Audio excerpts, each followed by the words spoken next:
Good evening, everyone. I am thrilled to welcome you all to today's webinar on future-proof programming skills, topic that's more relevant now than ever before. Whether you are a student, a budding developer, or an experienced professional, staying ahead in the tech world requires constant learning and adaptation. In this session, we will dive deep into the skills, tools, and technologies that are shaping the future of software development.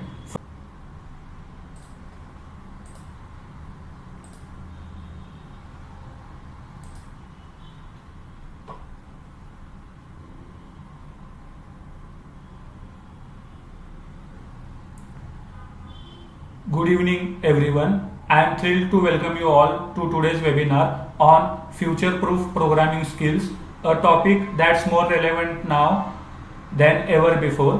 Whether you are a student, a budding developer, or an experienced professional, staying ahead in the tech world requires constant learning and adaptation. In this session, we will dive deep into the skills, tools, and technologies that are shaping the future of software development, from modern programming languages and frameworks to full stack development, trends, database essentials, and industry ready practices. My name is Prandan Patil and I work as a software engineer at ABC Trainings. I'll be your host and speaker for this session. Over the next 1 hour, I'll walk you through the most in-demand programming skills, real-world applications, and how you can future-proof your tech career in an ever-evolving digital landscape. So let's get started. So the first point that we are going to come across is essential programming skills in 2025. That is core programming skills that will always matter in 2025. So let's now talk about the core programming skills like C, C++, core Java, Python, full stack development, the kind that never go out of style no matter how many new languages or frameworks come up. These are the foundational skills every developer should build and refine regardless of experience level or domain. So the essential skills every aspiring programmer must master are: first one is problem solving and logical thinking. That is, it is the heart of programming. No matter what language you use, if you can break down problem into steps, you are on the right path. So you can practice programs or practice coding by using platforms like LeetCode, HackerRank, or CodeForces. And also keep in mind that while learning any programming language, always remember that knowing only the syntax is not enough. You should also be able to build logic. That is, you should also be familiar with the syntax as well as your logic building should also be strong. Then you can say that you are an expert in that programming language, or you know that specific programming language well enough. The second skill is strong grasp of data structure and algorithms. Arrays, linked lists, trees, hash maps, graphs, these form the backbone of efficient code. Algorithms like searching, sorting, recursion, dynamic programming are essential for interviews and real world systems. The third skill is understanding of core programming languages. That is, master at least one low level programming language like C or C++. That is, if you want to learn programming languages like Java or Python, first your base must be clear. That is, first your C and C programming language or knowledge of C and C++ programming language must be clear. That is, you should be familiar with all the concepts and all the basics of programming language. Then only you are ready to go or to adapt Java programming language and Python programming language.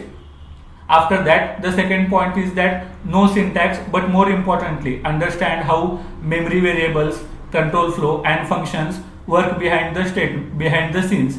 That is in every programming language there are some common concepts like looping statements, functions, conditional statements. So these all concepts are common in each and every programming language. The only thing different is that in every programming language syntax of defining them is different. So you should know that in Java how we define conditional statements or how we define loops. After that, you should also know that in Python how we define conditional statements, or the syntax to define conditional statements in Python, or the syntax to define conditional statements in Java. Also, you should be familiar with the syntax of how to define looping statements in Java, or also you should be familiar with the syntax of how to define looping statements in Python. Also there is one more important thing which you should know, that is with the important concepts of any programming language, you should also be familiar with the minute details. Minute details like, for example, while loop is also known as entry control loop, whereas do while loop is also known as exit control loop. You should be familiar with these minute details. That is programming, that is the major concepts which are there in any specific programming language that are known to everyone, but majority of the people are unaware of the minute details. And while you apply for a specific job role in a specific MNC or in a specific company, while your interview is going on, at that time your knowledge is tested. Your knowledge is not only tested by seeing how much knowledge you have about the main concepts, but your knowledge is also tested by seeing that how much knowledge you have about the minute details of that specific programming language. And like as I told that why while loop is also known as entry control loop, or why do while loop is also known as exit control loop, you should be able to differentiate it. Also there is a major difference between how memory allocation takes place in other programming language while how memory allocation takes place in Python. You should also be able to differentiate it. So, and it is also one of the most important feature of Python, which is memory allocation, which makes it different from other programming languages, like how Python is syntax free, or Python has less number of cores. So I would like to tell that along with the major concepts or main concepts of any specific programming language, you should also be familiar with the minute details of that specific programming language, which tests that you are how much eligible or how much knowledge you have of that specific programming language. So the next important skill is object-oriented programming. Concepts like classes, objects, inheritance, polymorphism, abstraction, and encapsulation. You should be familiar with these object-oriented programming concepts. The next point is languages like Java, C++, Python all use object-oriented programming extensively in backend and large system design. And now the next skill is clean code and best practices. Write code that's readable, maintainable, and modular. Follow naming conventions, use comments wisely, and avoid redundant logic. And also I would like to tell an important point, which is a programmer who writes the code using the minimum number of lines or minimum possible lines while maintaining readability and functionality is often regarded as efficient programmer. That is a programmer who completes his task or that specific program within minimum number of lines. He is considered as efficient programmer compared to that specific programmer who completes the program but the lines in the program are maximum. Okay, so the next point is version control. That is, Git isn't optional anymore. Understand how to clone, branch, merge, and handle conflicts. Platforms like GitHub or GitLab are industry standards. So the next important skill is debugging and testing. Learn how to read error messages, use breakpoints, and test edge cases. Unit testing, integration testing, and tools like JUnit, PyTest, or Postman are very useful. That is, along with software engineering or along with software development, there is a domain named software testing. That is also a very in demand like software development. In software testing, what we do that, for example, if you have designed a specific web application, you need to test that specific web application or the elements that you have included in that specific web application using software testing. That is called automation testing. And there is one more type or one more category in testing, which is manual testing. And using manual testing, what we do, that is we validate the for example, we validate the motherboards or processors of laptop, or we test the hardware, which comes under manual testing category. So these core programming languages are, that is C, C++, Java, Python, are the ABCs of software development. Frameworks will come and go, but if you have these basics strong, you will adapt to any new technology easily. Okay, so now the next slide is about C and C++, which are foundational giants. That is, so firstly, let me make you familiar with key features and significance of the C programming language. But before moving towards that, let me inform you that C and C++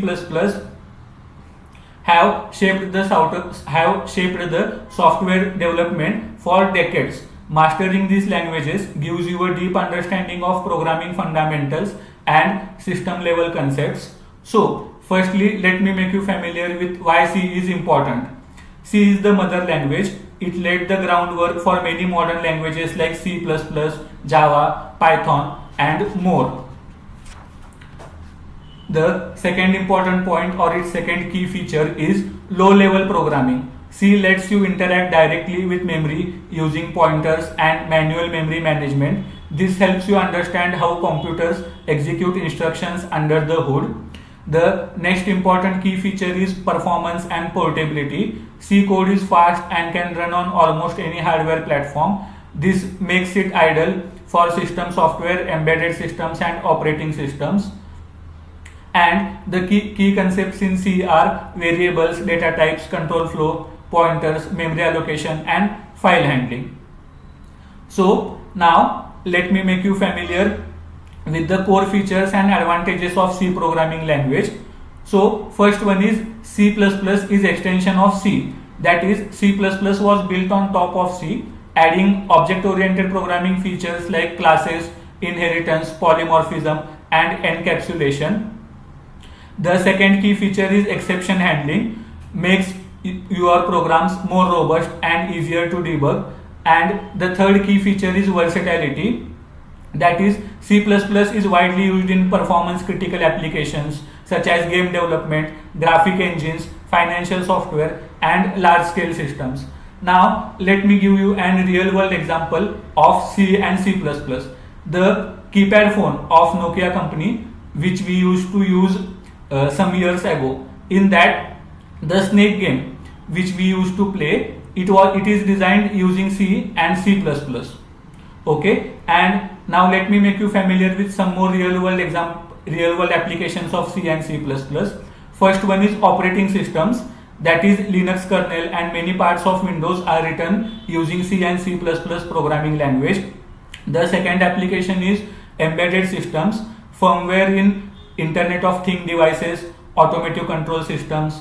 The third application is game development. Like I told previously, that the keypad Nokia mobile which we used to use, in that which the snake game which we used to play, it is completely designed and purely designed using C and C++ programming language. Then the next one is high frequency trading, that is systems where speed is crucial. There often C++ programming language is used. After that, so now I can conclude by saying that C and C++ are not just programming languages, they are powerful tools that teach you how software interacts with hardware. This foundational knowledge will help you become a better programmer in any language or domain. So now the next slide is about Java, the backbone of enterprises. Now, before making you familiar about Java, firstly, your base, that is your knowledge about C and C++ programming languages must be clear. All the concepts from C and C++ programming language must be clear. After that only you can switch or move to adapt Java programming language or learn Java programming language. So now where we use Java, let me make you familiar with it. So from banking to healthcare, government to e-commerce, Java has powered the digital backbone of many enterprise grade systems.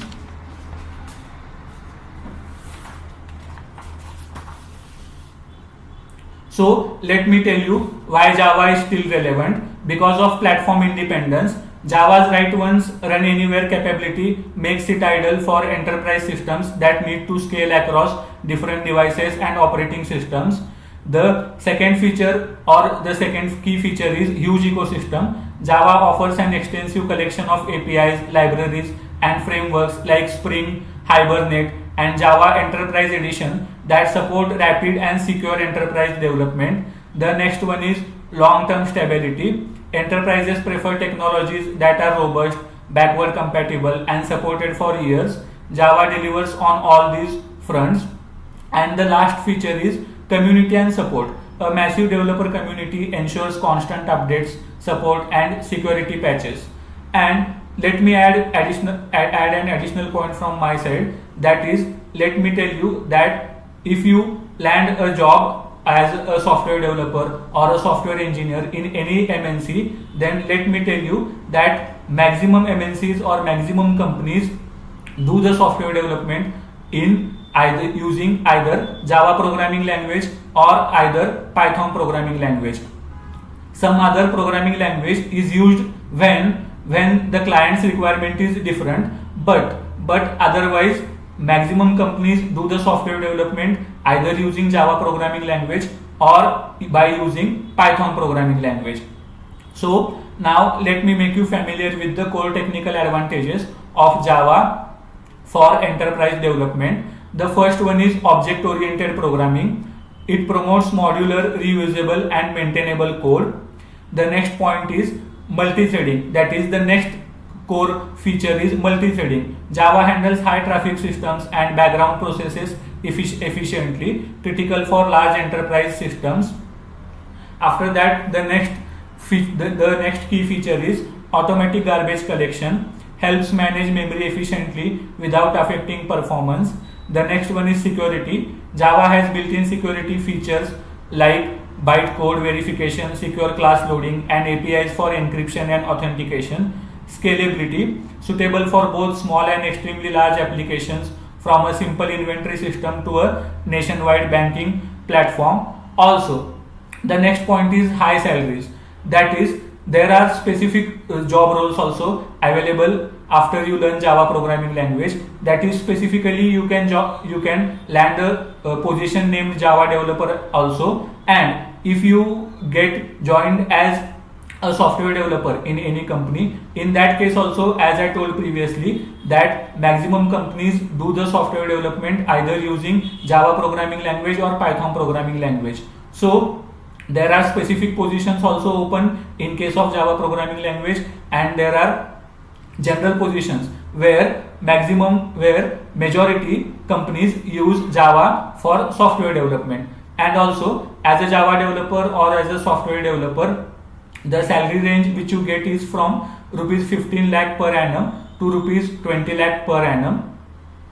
So now let me tell you some real world applications of Java. First one is banking systems. In banking systems, core banking applications, ATMs, and transaction processors run on Java. The second real world application of Java is e-commerce platforms. Amazon, eBay, and Flipkart use Java on backend services. The third real world application of Java is Android application development. Java was the original language for Android development and is still widely used today.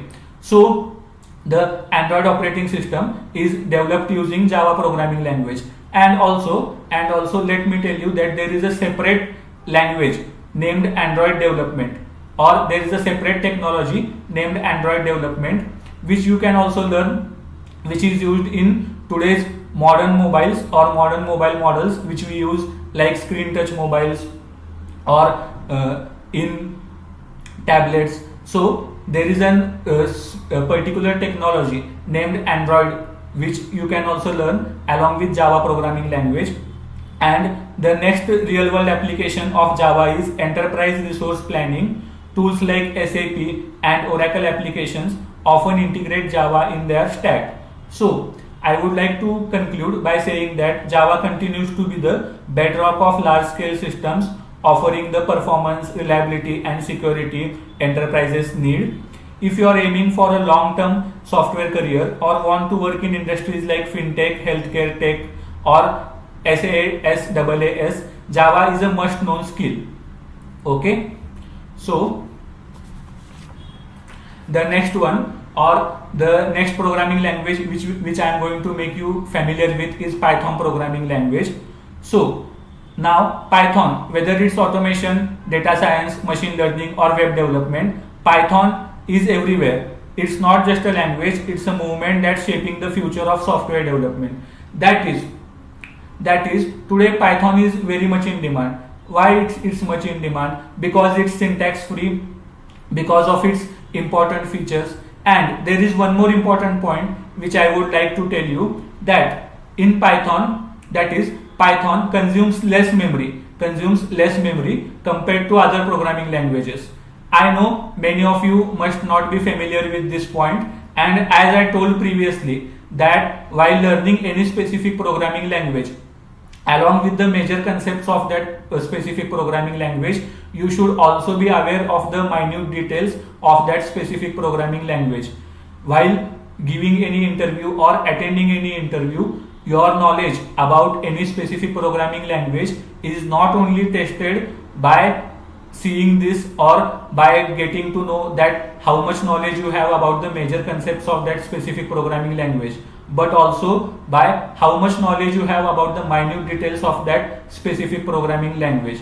That is everyone learns, or everyone is aware of the major concepts of every programming language or major concepts that are there in each and every programming language, but nobody is aware of the minute details or the main details or the main differentiation or the main things which you should actually be aware of or which you should actually know, because these minute details are very important, and these, why they matter the most, because these you are going to implement when you are going to work on projects when you join any specific MNC company. So you should always be aware of the minute details, because by implementing these minute details only you are going to work on projects that are going to be allocated when you join any company as a software developer or as a software engineer or as a test engineer.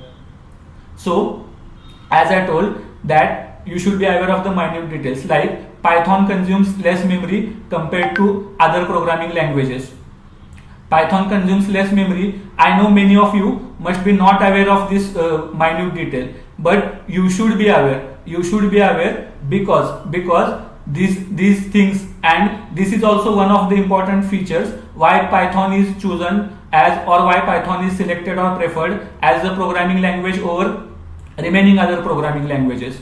Why it's done so, and why Python consumes less memory? Because let me explain it in short. Why, if you use C programming language, C++ programming language or Java programming language, what happens in those languages is that if you allocate same value to two different variables, in that case what happens is that separate unique memory address is allocated for the first value stored in that first variable, and separate unique memory address is allocated to the second value that is stored in the second variable. That is, for example, consider that you have assigned 10 value to A variable as well as B variable. So when you do this in case of other programming languages like C, C++, Java programming or C#.NET, in that case what happens, that for the 10 value stored in A, separate unique memory address is allocated, and for the 10 value stored in B, separate unique memory address is allocated. But what happens in Python in similar case, that is when you allocate 10 value to both A and B variables, in that case a separate unique memory address is allocated only to the 10 value stored in A variable. And what happens in case of 10 value stored in B variable, that value points to the unique memory address that is allocated for the 10 value stored in A. That is you can say that both the same values or both the values or that same value share common memory address. So in this case, but obviously memory consumption is going to be low compared to other programming languages.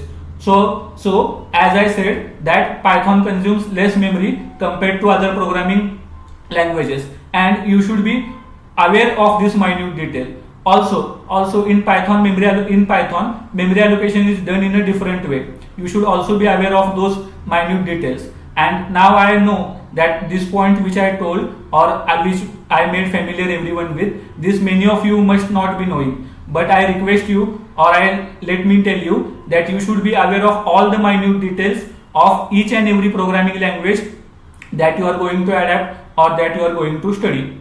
Okay, so now let me make you familiar with advanced features and practical applications of Python. First one is it is dynamically typed, that is no need to declare variable types, fast development and fewer lines of code. The next one is extensive libraries, that is for data science we use Python libraries like NumPy, Pandas, Matplotlib. For machine learning we use Python libraries like scikit-learn, TensorFlow, PyTorch.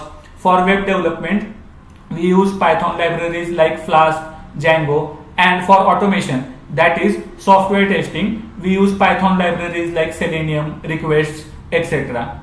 Now there is one more point which is very important, that is Python as it is used for software development, it is also used for web development. That is you can say that Python is a programming language as well as a scripting language. That is, it is multi-purpose. Multi-purpose means it at the same time it is used for software development as well as web development. Okay. After that, the next advanced feature is interoperability. That is, it can easily interface with C or C++, Java, or even .NET code, making it flexible in enterprise environments. And the next key feature is scripting and automation. That is, it is widely used for automating tasks, scraping websites, data pipelines, and even deploying cloud infrastructure. Okay, so now the next point is, let me tell you why Python is so much in demand. Or why latest industry trends like data science, machine learning, artificial intelligence, why these latest industry trends are learned using Python programming language, or why people say, or why when we want to learn this latest industry trends, we are told that first your Python programming language must be clear. So the thing is that Python is syntax free, and as I previously told that Python consumes less memory compared to other programming language, and there are many more features which makes Python stand out as compared to other programming languages like C, C++, Core Java, or C#.NET. And one more thing is that, for example, consider that if there is a student who is from non-IT background and he wants to switch his career in IT background, and he wants to learn latest industry trends, for example like data science, artificial intelligence, machine learning. So if his base like C and C++ is not clear, in that case what he can do is he does not need to learn C and C++ or start from scratch. He can directly adapt Python. That is, Python is so easy to adapt, and since it is syntax free, anyone who does not have any prior knowledge of programming can easily adapt Python and learn Python. And once that person's Python is clear, on basis of that he can easily learn latest industry trends like artificial intelligence, machine learning, data science. After that also Python is more in demand because IT background and non-IT background, both students, they prefer programming in Python, because in Python minimum number of lines are used. After that, now let me make you familiar with the real world applications of Python. It is used in AI and machine learning. That is, most machine learning and deep learning models are written in Python. Companies like Google, OpenAI, and Meta use it for R&D, that is research and development. The next real world application of Python is data science and analytics. Researchers and engineers use Python to visualize data, run predictive models, and derive insights. As I told that Python is not only a programming language, but it is also a scripting language. That is, It is used for web development, that is powerful web applications are built using Django or Flask, are fast to develop and easy to scale.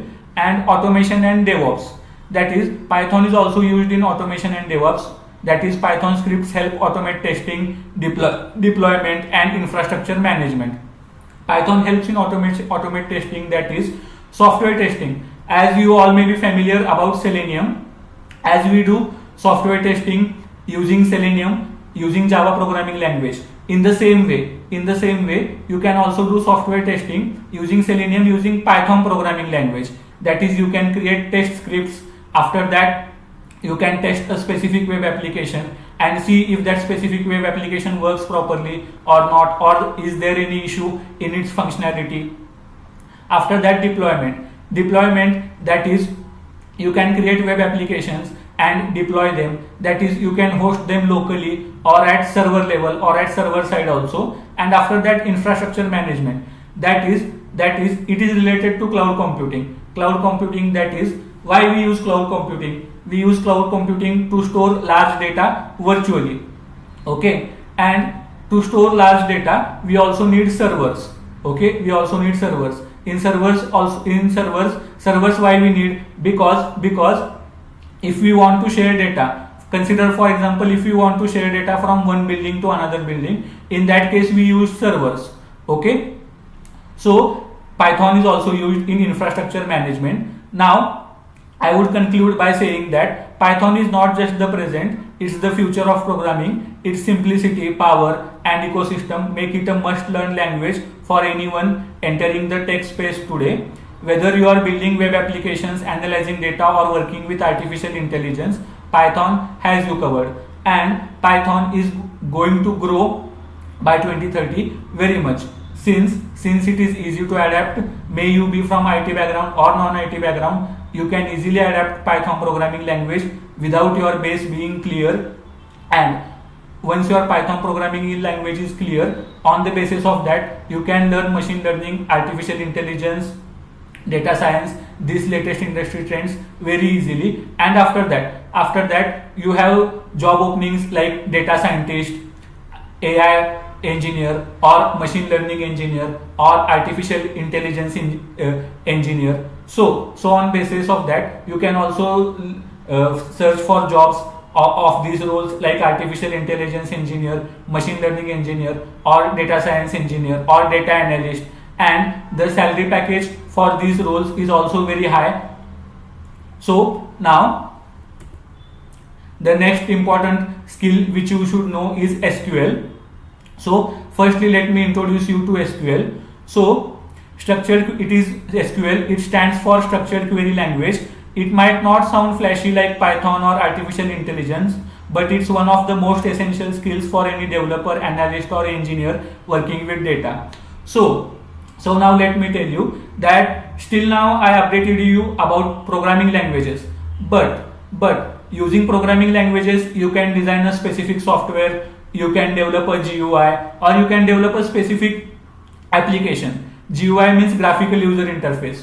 That is, for example, if you start your laptop or PC, the home screen or the wallpaper or the icons which you see, it is also known as GUI. That is graphical user interface.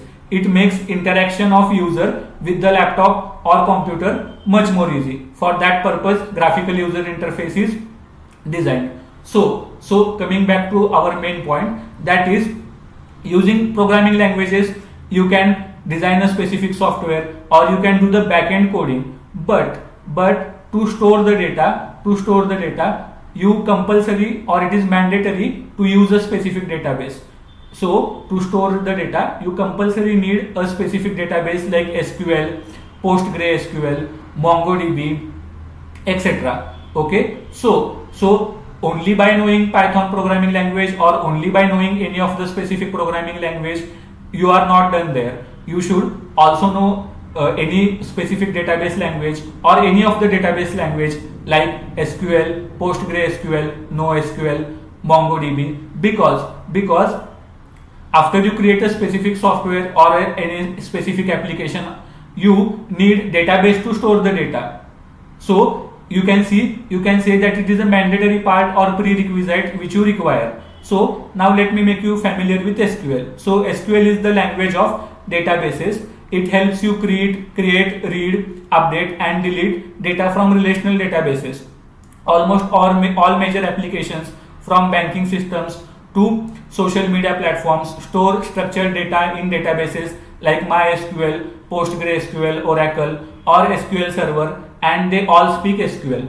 That is now you may ask why we should use SQL or what's so special in that. So what we do in SQL, that is, first we create a database, and after creating database we create multiple tables in that, and data is stored in tables in the form of rows and columns.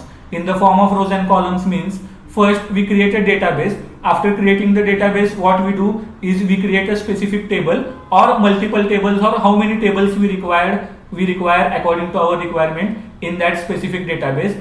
After that, what we do is we store data in each and every table. But you should know that while creating table, what we do, first we create columns in it. First we create columns in it or include columns in it, and after that we store data in that specific table in the form of rows. Okay, in the form of rows. Now as I told that, as in case of programming languages, you should be familiar with the minute details. In the same way, you should also be familiar about the minute details of the specific database language which you are learning. That is, for example, in case of SQL, you should know that a single row or a specific row is also known as a record in SQL, while a single column or a specific column in SQL is also known as field. Okay. After that, for example, in programming languages, if we want to store string type of data, what we do is we use string data type. Okay, but in case of SQL, if you want to store string type of data, there is no string data type directly available, or there is no specific data type named string. So in SQL, how we store string type of data, that is using varchar data type. Okay. After that, there is one more thing which I would like to tell you. That is, for example, consider that you have created a column like e-mobile number, employee mobile number, or student mobile number in any table named employee or student. Okay. In that case, for example, consider that you want to store mobile number of each and every employee or each and every student in that specific column, which is either employee mobile number or student mobile number. So in that case, you cannot specify int data type. Many of you, if I ask this question that which data type you need to specify for that specific column in which I am going to store mobile number, many of you may answer that integer. But no, that answer is wrong. That answer is wrong means, in case of SQL, what happens that the size of integer data type is not so much enough that it can contain or it can hold 10-digit mobile number. So in case of SQL, you need to specify big int data type to store 10-digit mobile number. So you should also know this major difference, that to store mobile number in any specific column or mobile number column in SQL, you need not specify int data type. It's wrong. You need to specify big int data type, since size of integer data type is less compared to big int. So integer data type cannot hold 10-digit mobile number, but big int data type can hold 10-digit mobile number. So like programming language, you should also be aware of the minute details of any specific database which you are learning, may it be SQL, PostgreSQL or NoSQL. So now let me make you familiar with core SQL concepts. It has tables and schemas, that is structure. Structure means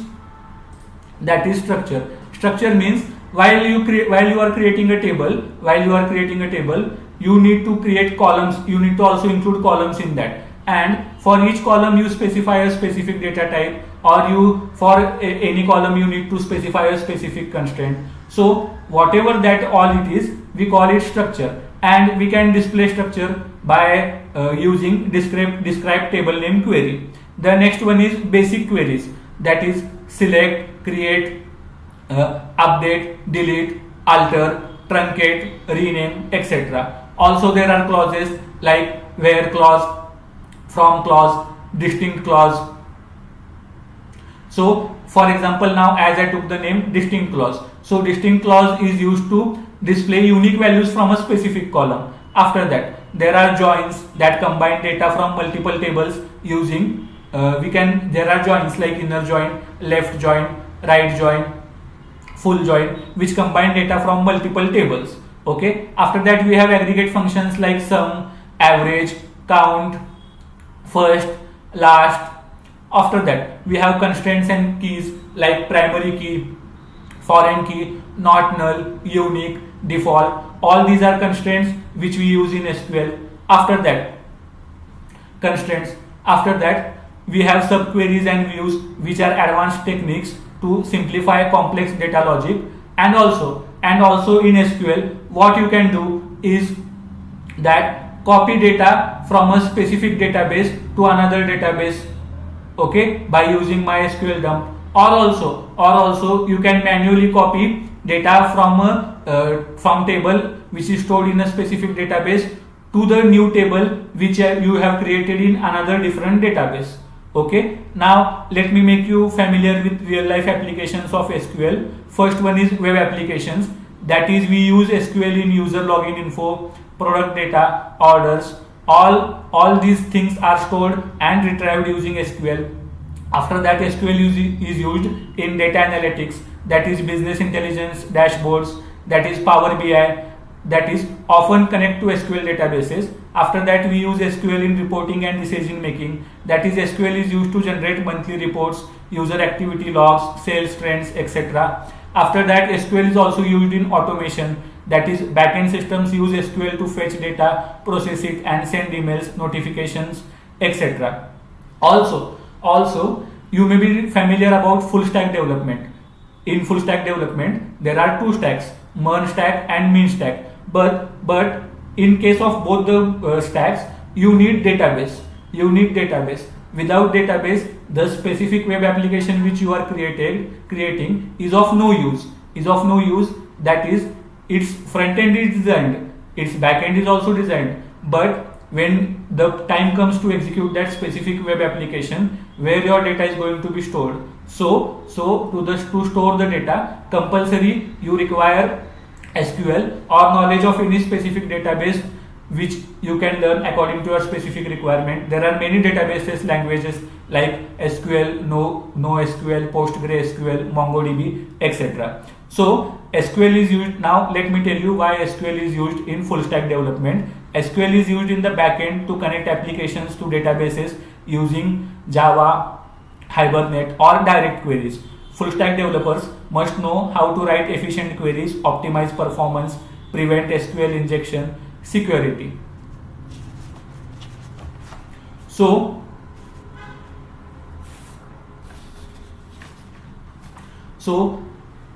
learning any specific SQL, any specific database is very important.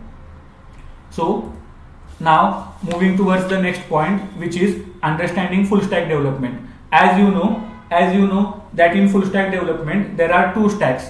One is merge stack and second is min stack. So both may you use any of the stack, but in both the cases, firstly you should have the basic knowledge of front end development, back end development, and then database. So in front end development, let me tell you what is front end development. In front end development, what we do, that is we design the part which user sees.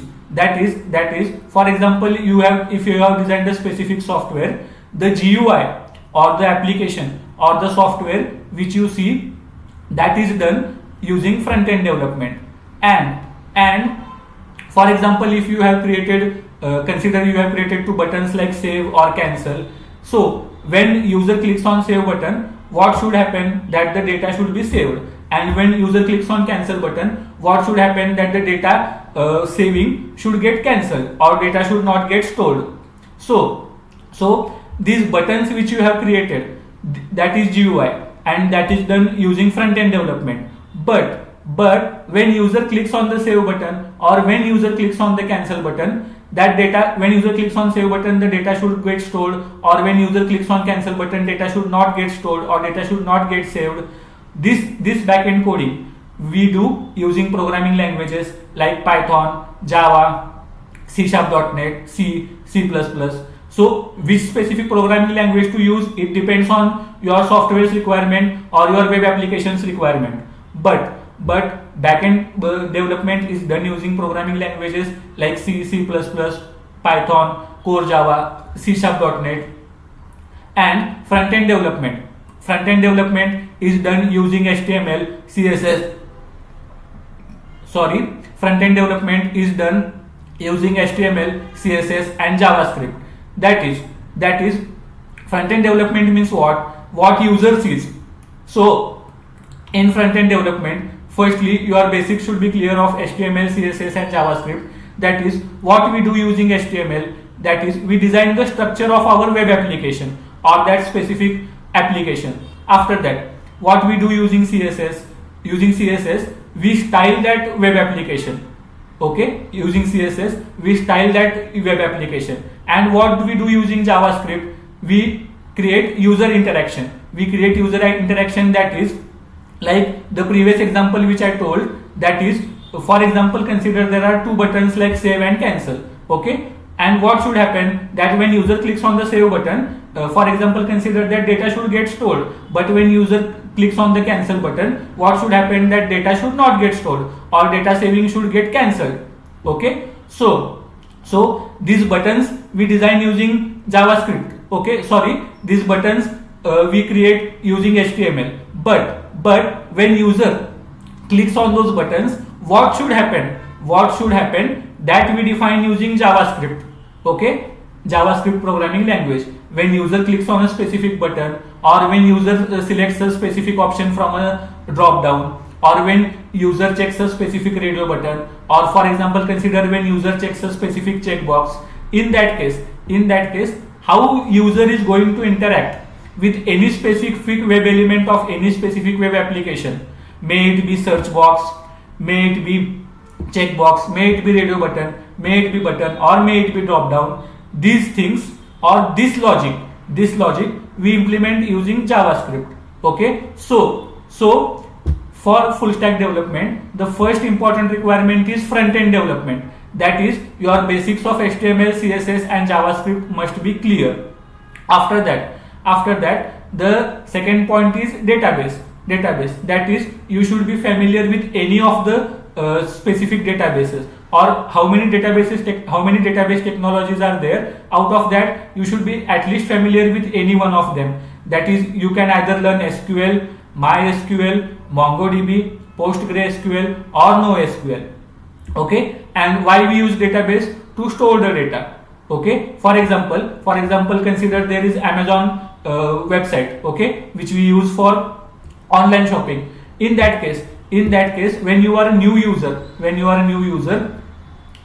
create your new login, a unique ID generated for you. Okay, and password you set it manually.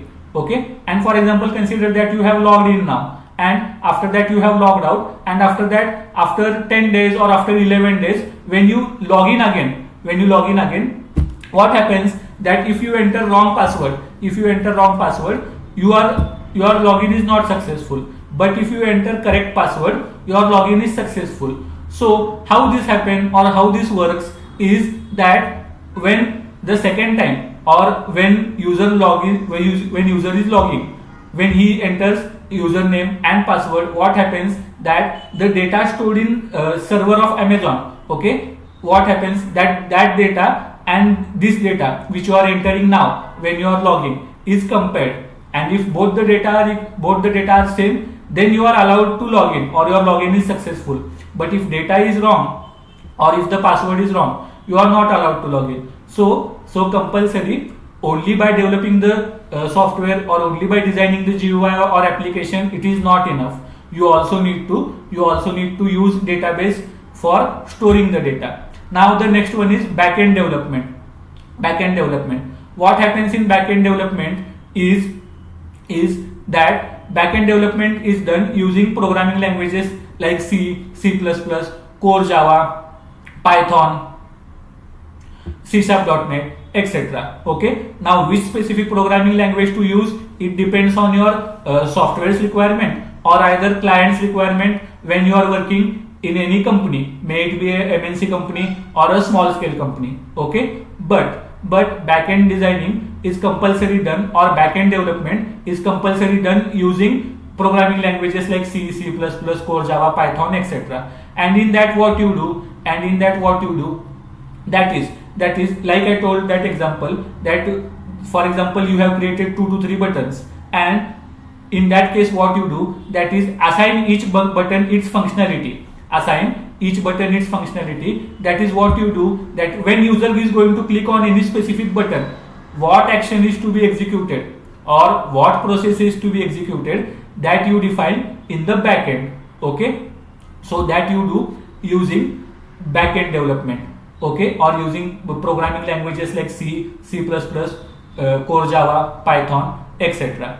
Okay, now let me tell you what all you can do using full stack development. So when for example after creating these three things or these 3 parts, that is front end development, back end development and database, what is done, that is all these 3 parts are integrated together.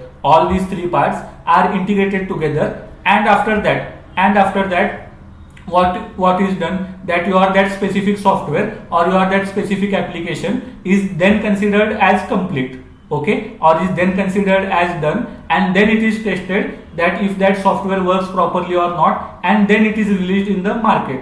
But firstly what happens is, front end is designed by someone else, back end is designed by someone else, and database is designed by someone else. Someone else means what I want to say is, for example, as you all may be searching jobs, specifically people who are from IT field. Okay, so they may relate to this, that you can see that there are specific positions open like front end development, back end development, or there are specific positions for SQL developer also. So what happens in case of full stack is that there are different positions, okay, or separate positions like front end development, back end development or SQL developer also, and also there are specific positions like full stack developer. In case of full stack developer position, what you do, that is 3 of the things or all the 3 parts, which one, front end development, back end development and SQL, all the 3 are handled by you. But if you land a job in a specific position like front end development, back end development or SQL developer, in that case what happens is, if you land a job as a front end developer, you are going to handle only front end development. If you land a job as back end developer, you are going to handle only back end development. And if you land a specific job as SQL developer, you are only going to handle the database. Okay, but at last what happens in case of full stack is, all these 3 main parts are integrated together, and then only your software is considered as complete or done. After which software is tested and then it is released in the market. Okay, so in case of full stack development, like programming languages like Python, Core Java, C and C++, there are many openings and there are also many opportunities which you can use. Okay, and full stack development like Python or like latest industry trends like data science using Python, artificial intelligence, machine learning is in demand because as there is a rapid increase in software development, there is also a rapid increase in web development. It's not that there is only a rapid increase in software development, there is also a rapid increase in web development. Since you can see, let me give one example, that is, as there is Amazon, Flipkart for online shopping apps. So what these shopping apps do, that you need not go out of your home. Sitting in the home, you can do the shopping or whatever you need to order, you can order it. So like that the demand for web applications is also going to increase rapidly as the demand for software applications is also increasing. So like Python, there is also very much scope, or there is also progress, or industry of web development is also going to grow that rapidly as software development is also growing. Okay. After that, so I can conclude by saying that full stack development gives you the power to build complete applications from start to finish, whether you are working solo or in a team. Understanding both front end and back end gives you a major advantage in tech world. Okay, that is in technology world. So now the next slide is about career opportunities in technology. Okay, so let me tell you about that. So firstly, let me tell you the hottest sectors of technology world. Okay, the first hottest sector is software development, that is web development, mobile development, desktop development, application development. Desktop development and application development is done using programming languages. Mobile development, as I told while I was explaining about core Java, mobile development is done using Android. That is also a separate technology. Many of you may not be familiar with it, but mobile development is done using Android, and it is also as important, or it also has the same importance as programming languages have, as database has, and as full stack development has. Okay, and as you know that web application is done using scripting languages like HTML, CSS, JavaScript for front end. For backend you can use any of the programming language, and for database you can use any of the specific database like SQL, PostgreSQL, NoSQL, MongoDB, etc. Okay, the second hottest sector is artificial intelligence and machine learning. In artificial intelligence and machine learning, so designing predictive systems, chatbots, automations, or you can take the example of ChatGPT or OpenAI. So this all designing is done in artificial intelligence and machine learning. Then the next part is of cloud computing. In cloud computing, there are various technologies. Okay, like AWS, Microsoft Azure, DevOps, etc. Now what is AWS? AWS is the cloud computing technology developed by Amazon. Okay, AWS stands for Amazon Web Services. Okay, it's developed by Amazon. Azure is the cloud computing technology developed by Microsoft. Okay, but why we use cloud computing? We use cloud computing to store large amount of data, virtually, which is not possible physically, because when we go to store such large amount of data physically, it's not possible, or that much memory no hard disk or no RAM has. Every physical memory has its own limitations, but in case of virtual memory, what happens, that data is stored virtually. Okay, so we use cloud computing to store large amount of data virtually. After that, what we do, that is using cloud computing, we also create servers. Okay, deploy servers means deployment. Meaning of word deploy is deployment.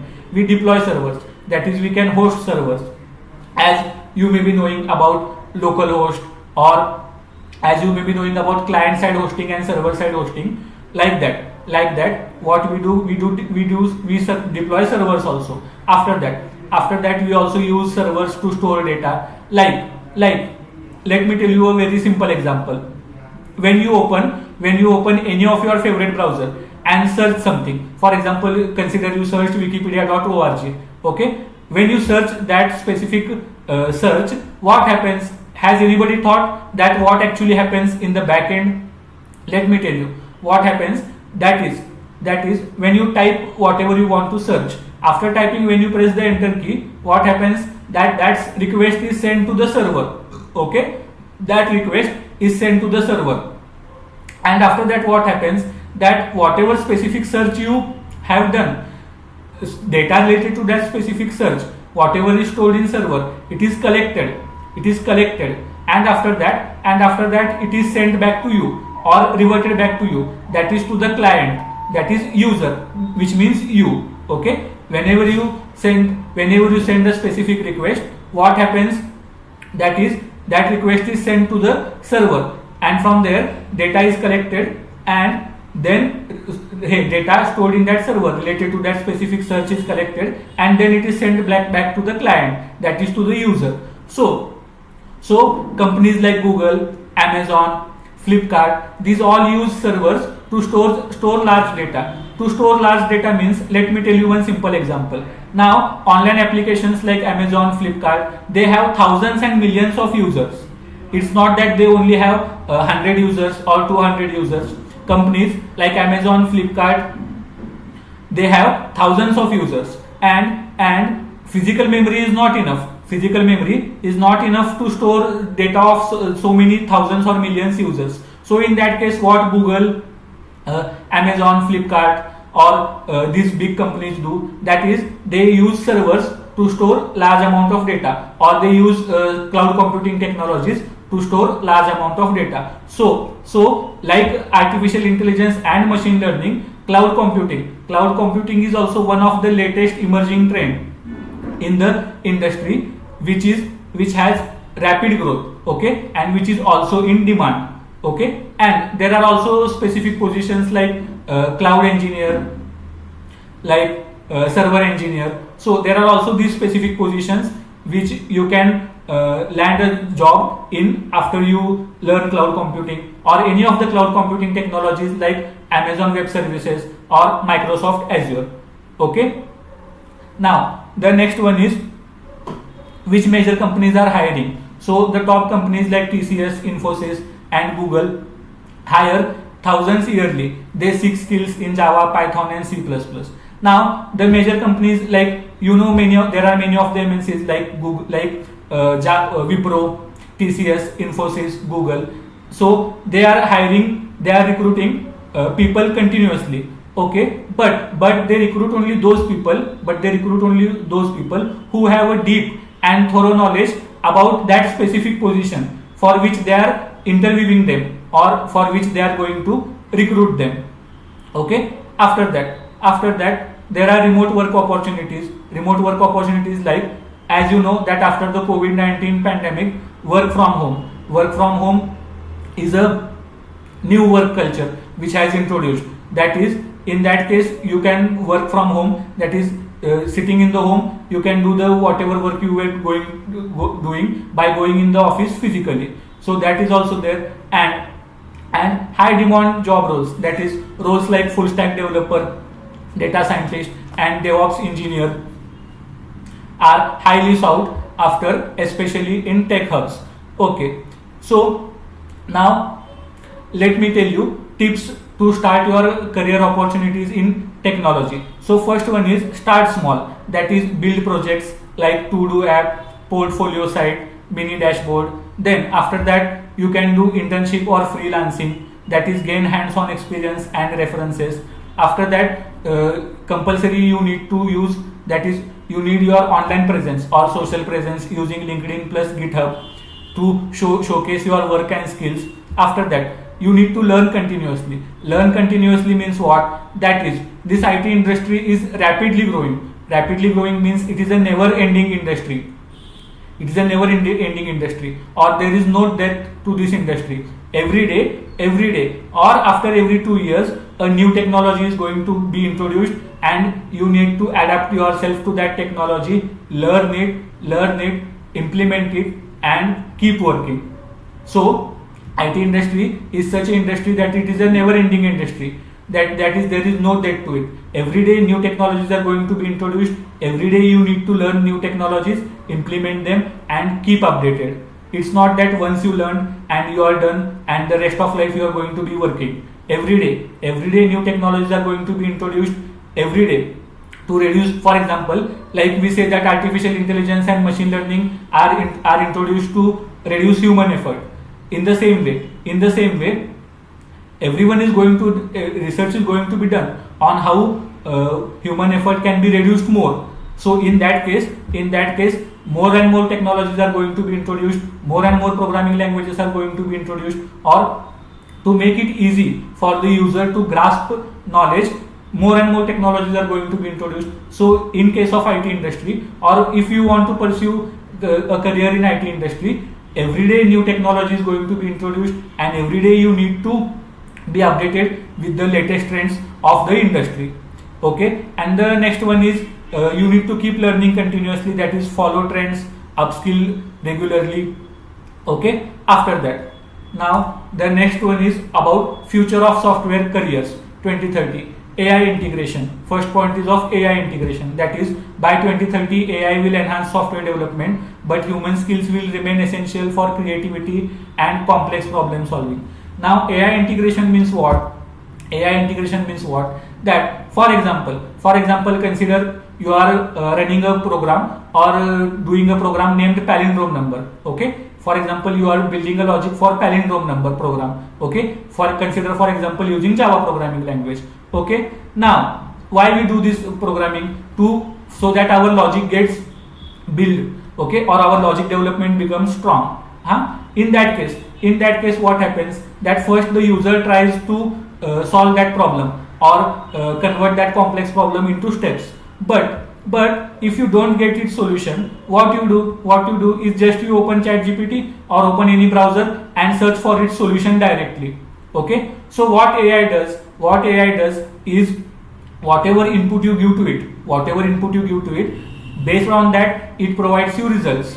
Okay, it provides you results, but AI, what it does, to program AI, there is requirement of engineers. Okay, to program AI or to design AI, there is requirement of engineers.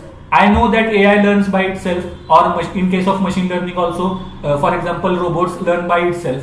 Okay, but firstly, that ability of learning by itself, or that ability of a specific machine to learn from training data, that you need to input into it. That is a programmer or an engineer is required to input training data in that specific machine, or to input data in that specific artificial intelligence. Then only it is going to learn from trial and errors. But the main and basic requirement is that first you need to design that specific artificial intelligence application or that ML application.